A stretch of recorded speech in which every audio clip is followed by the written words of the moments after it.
Histórias em quadrinhos, como já é de conhecimento, às vezes fazem alusão a momentos da nossa realidade para gerar conexão ou alguma reflexão. Mesmo que uma parte dos fãs neguem isso, pedindo para ela não colocar política ou movimentos sociais em suas revistas. Com o tempo, nós aprendemos que não existe problema em gerar entretenimento para todos os públicos, seja ele terror, romance, aventura, fantasia, super-heróis, LGBT, negro e por aí vai. Principalmente esse conteúdo que é só pra divertimento, que a gente chama de massa velha. Só que dentro desse gênero super-heróico, a gente também consegue encaixar esses outros como subgêneros, ou seja, ele pode ser super-herói negro, super-herói LGBT, super-herói aventura, super-herói política. Entende? O Chris Claremont fala em um portal geek o seguinte: não tínhamos ideia que as histórias iriam durar o quanto duraram, ou que seriam desde sucesso.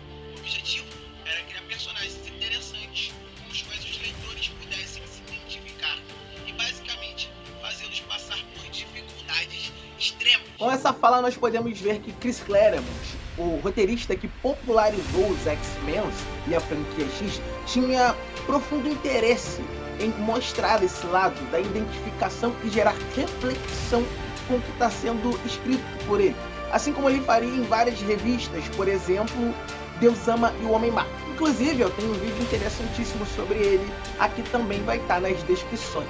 E com isso, eu venho por meio desse vídeo fazer correlação entre uma história em quadrinho de X-Men e uma história do nosso mundo real. Bom, a história em quadrinho em específico é Dias de um Futuro Esquecido, onde eu vou relacionar com o Apartheid. É claro, Dias de um Futuro Esquecido traz como protagonista a Kitty Pryde, que é judia. Então, o que acontece tem muito mais a ver com o Holocausto e os acontecimentos da Segunda Guerra Mundial do que com o Apartheid.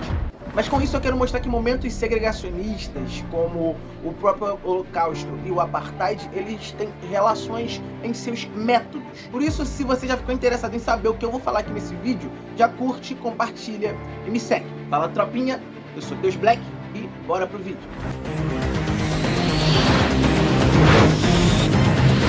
Em meados da década de 20, foi feita uma convenção a fim de explicar a superioridade branca e também ranquear as demais, tentando convencer de forma pseudocientífica e até bíblica por que os brancos estariam acima na pirâmide de poder. E com a missão de salvar o mundo, eles ganham passabilidade para fazer as atrocidades que veríamos os estadunidenses fazendo até hoje.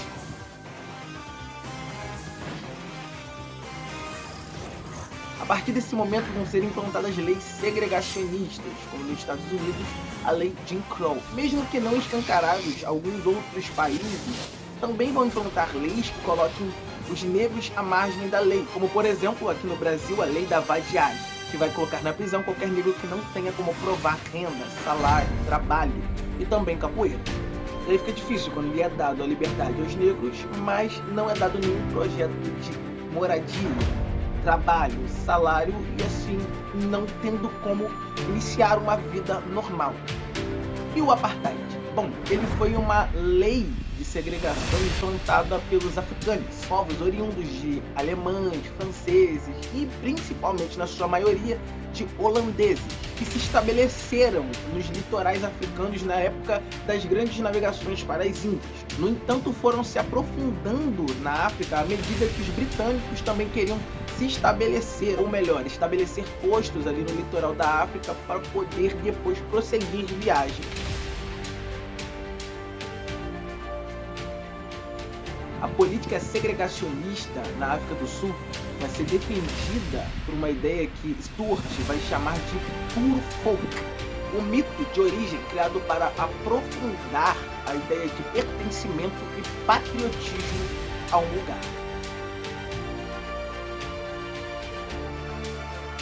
E assim nós chegamos ao tema desse vídeo, as leis criadas no Apartheid, que eu vou comparar com Dias de Futuro Esquecido. As leis de agrupamento por área, imoralidade e registro serão os temas que irei me basear para comparar com a obra de Chris Claremont. Bantustões foram bairros negros dos quais eles eram obrigados a morar ali, uma das principais leis criadas nessa política segregacionista. Os negros não poderiam sair desse bairro a não ser com registro, do qual falarei mais tarde neste mesmo vídeo. Essa prática também foi idealizada pelo Mold Mestre em Dias do Futuro Esquecido, onde ele segregou mutantes de humanos, onde os mutantes só poderiam sair daquele campo de concentração com o aval de um sentinela e um registro. Na imagem colocada na tela, a gente vai ver a Kitty Pryde com alguns dos outros mutantes, Colossus, Magneto, Tempestade, Franklin Richards e Rachel, depois que ela pegou o aparelho em uma missão. Esse aparelho possibilitaria que os mutantes ali usassem seus poderes sem que sejam detectados pelos sentinelas. Essa reunião aconteceu num lugar onde Lois Simons, uma das argumentistas de X-Men nessa época, diz ser um campo de concentração. Ou seria, eu não estou usando uma palavra inventada por mim, uma palavra usada por uma das pessoas que estavam envolvidas no editorial da franquia X, trabalhava diretamente com Chris Claremont. Assim como os mutantes planejaram as suas rebeliões, os líderes africanos também planejaram a sua na África do Sul, que resultou em morte ou prisão deles. No caso, Mandela ficou preso por anos e Steven Biko foi assassinado. Já os mutantes, enquanto Kitty Pryde estava na sua viagem mental ao passado para mudar a situação do futuro, morreram, como diz na capa do próprio quadrinho. Nesta edição, todo mundo morre. Haviam algumas raças, etnias vivendo na África do Sul. Entre elas, os negros nativos, os africanos, os britânicos e os indianos. Só que a gente sabe que numa colonização também vai existir mestiçagem. Bom, na África do Sul, com tantas etnias vivendo junto, não seria diferente. No caso deles, esses mestiços seriam chamados de colored. No entanto, uma lei que proibia o casamento entre negros e outras raças também foi redigida. Essa lei vai ser chamada de Lei da Imoralidade dos Casamentos Mistos. Claremont também vai fazer uma divisão onde existem 3 tipos a serem trabalhados: os humanos, os anormais e os mutantes. Os humanos eram todos aqueles que não precisavam ser colocados em campos ou separados de alguma forma. Eles não tinham até então o risco de passar o gene X. Os mutantes são todos aqueles que já eram denominados e já tinham o gene X em seu DNA. Já os anormais seriam ou são todos aqueles que têm uma possibilidade de transmitir o gene X, o gene mutante. Esses humanos, denominados anormais, eram proibidos de ter relação a fim de não gerar mutantes. Isso fazendo com que gradualmente haja a diminuição de produção de mutantes. Claro, não teria como erradicar. Um pai humano normal poderia gerar um anormal, já que estamos falando de evolução da espécie. As identificações nessa história vão ser geradas por meio de iniciais em vestimentos. Eles usavam roupas que poderiam ter M de mutante, A de anormal ou H de humano.